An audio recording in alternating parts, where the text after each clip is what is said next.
সবাইকে আমাদের আতাউল্লাহ আতাউর নেতৃত্বে একটি মিছিল আমাদের মাঝে সমর্থিত হয়েছে। আমরা তাদেরকে স্বাগত জানাই এবং সবাইকে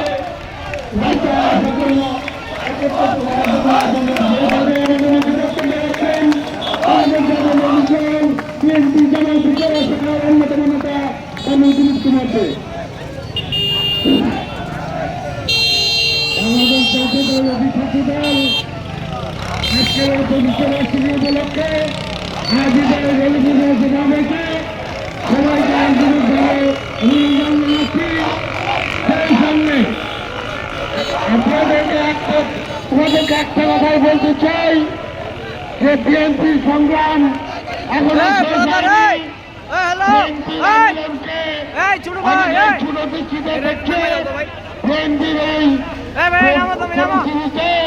বিএনপির প্রতিটি নেতা কর্মীকে আরো সজাগ থাকতে হবে।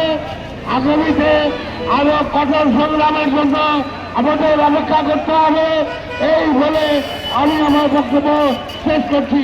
সবাইকে ধন্যবাদ।